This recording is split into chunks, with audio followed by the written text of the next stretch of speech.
haven't. Yes? Do you not know this car? Corvette Stingray? Yes. Yes, exactly. Beautiful. Stingray Corvettes are my favorite. They look so awesome. They're pretty dope. All right, number 8.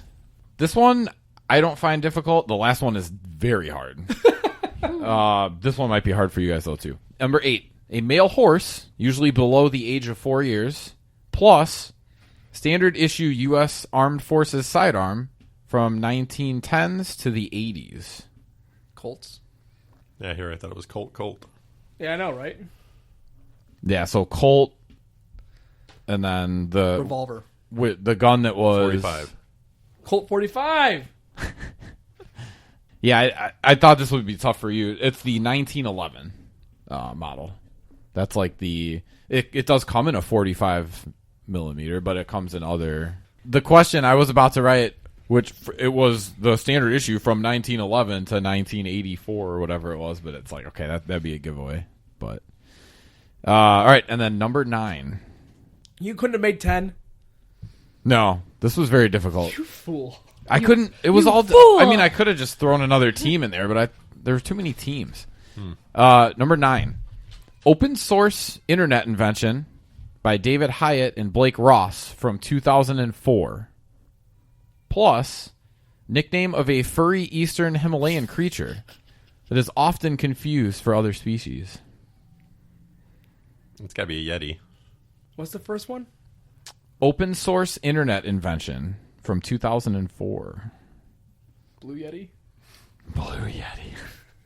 Yeti Blue? Isn't that a microphone? I think blue Yetis are my... Or Yeti Blue. microphones, yeah. No, it's not that.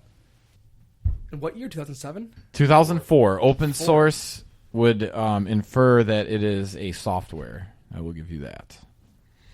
This one's tough, yeah. It's Mozilla Firefox. I was thinking Firefox. Like the red panda, their nickname makes people think it's a fox. It's not even a panda either, but that's a story for another day.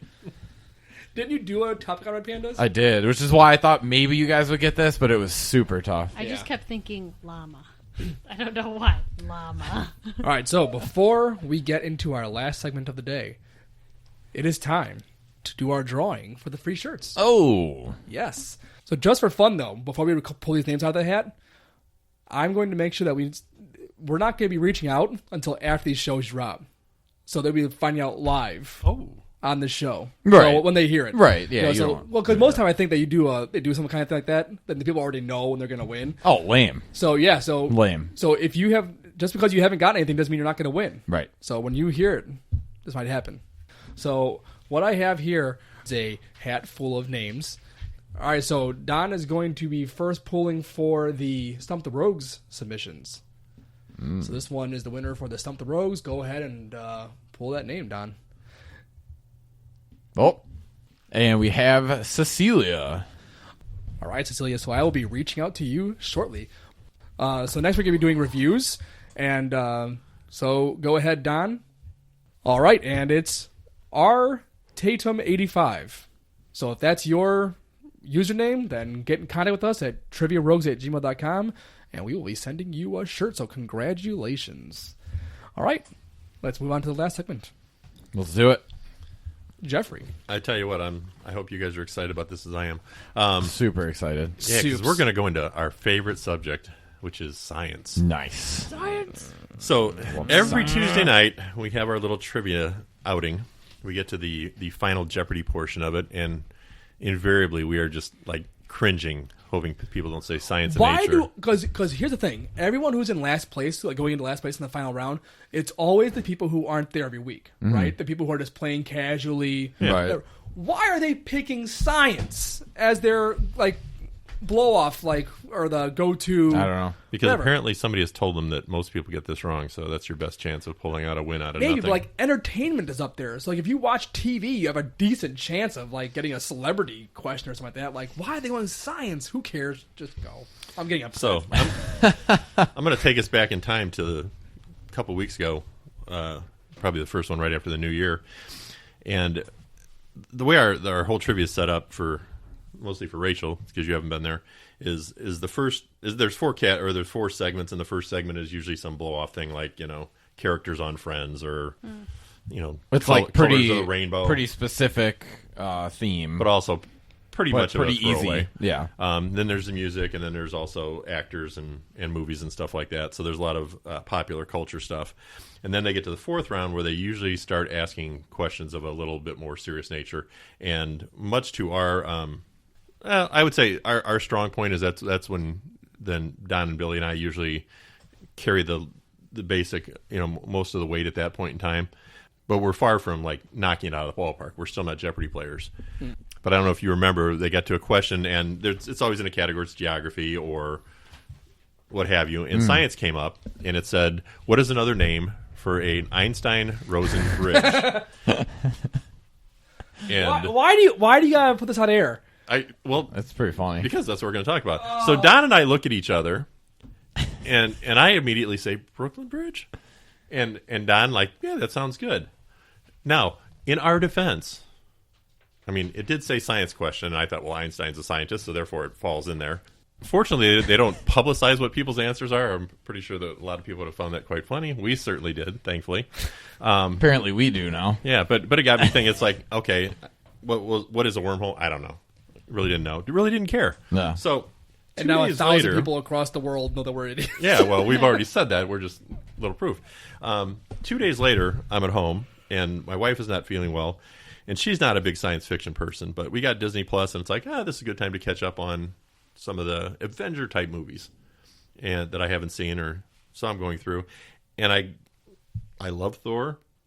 That's probably the next one up. I've seen Iron Man 1 and 2, and I've seen the Captain America, so I watched Thor. He's seen more Marvel movies than I have. Yeah. 30 minutes into the movie, Thor has made his appearance and stuff like that, and there's all this cosmic disturbance, and the scientists in there say, my God, that's a classic example of the Einstein-Rosen bridge. And I'm going, what? It's like, where was this 2 days ago? Right. So I literally stopped the movie, backed it up, put the closed captions on, took a picture, and sent it to these two knuckleheads and go, look at this.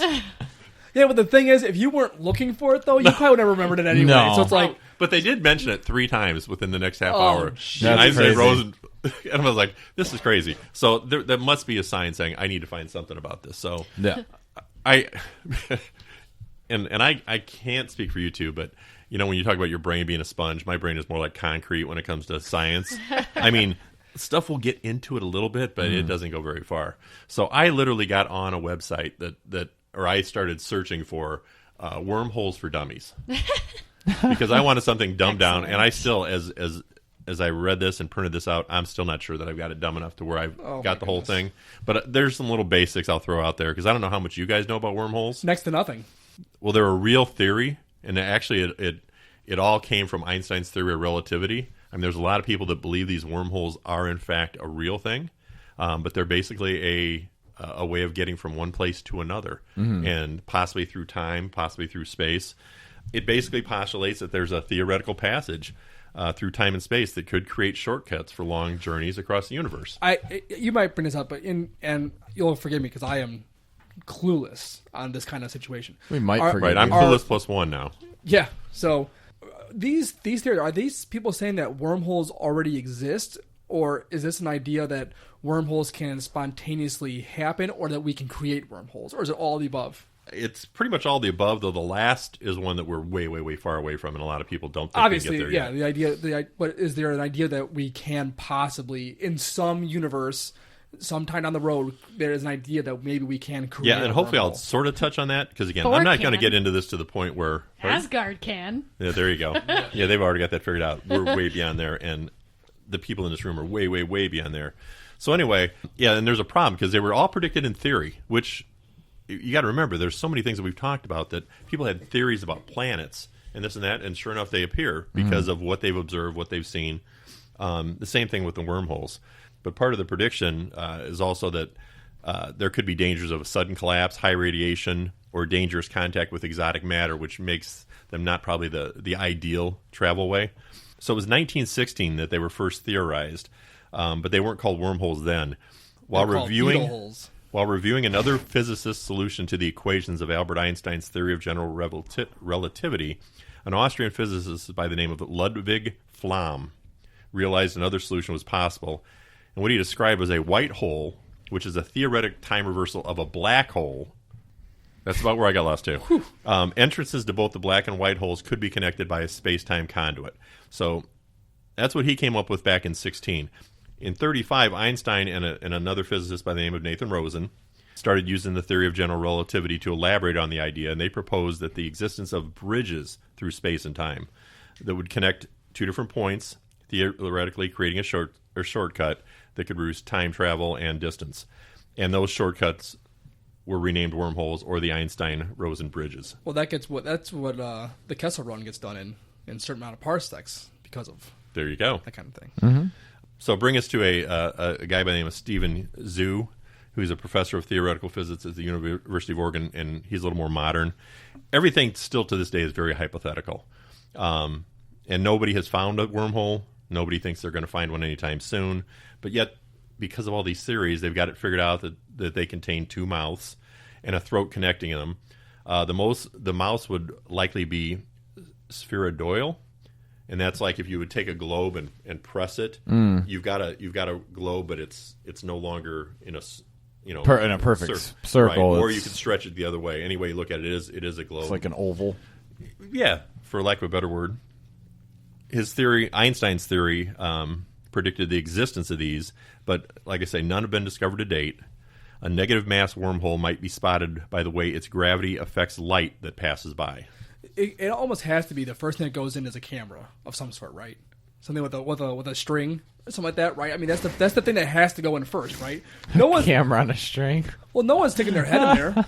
No, How nobody long is. does it have to be, though? I'd stick my head in there. No, you would not, Don. You are so full of crap. Okay. If there was a wormhole, a giant blue glowing thing in the middle of a room, you would not just go. Okay, let's start with the giant part your head in first. there. Science fiction. What's this do? Science fiction I want to loves see the if my idea. head comes out in China. Like, I would totally stick my head in there. No, you wouldn't. You are so. Like, full my of body crap. is in Indiana. China might be your best case scenario. So, despite the fact that science fiction is filled with tales, I mean, because they're fascinated by it. I mean, obviously, it can create a whole new way of travel and space and things like that. The reality of the travel is a little more complicated, and not just because we haven't got one yet. The first problem is the size. The wormholes are predicted to exist on microscopic levels. So, 10 to the negative 33 centimeters. And just to help you out with that part, 10 to the negative 2 is 1/100th. So you got your 10, 1 over 10, 1 over 100. That's to the second power. You going down to the 33rd power. You're talking super microscopic. However, theory says because the universe is expanding, it is possible that some may have stretched to larger sizes. Probably still not large enough for your head, but I would say it's a I little don't know. smaller than my head. I don't know. and then there's a The problem with condenser are pretty stability. small. The wormholes would be useless for travel probably because they collapse so quickly. And again, how they've figured all this out for something they have not found yet, but they've been able to theorize is beyond me. Right.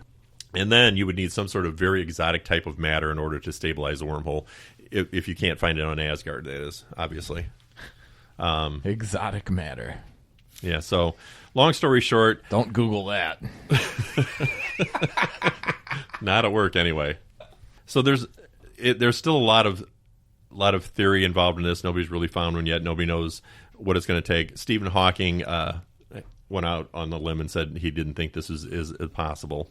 Also, Hawking did not think it was possible. No, to he make wormholes. didn't think that we were going to find a wormhole, and it was definitely not going to be something we could use.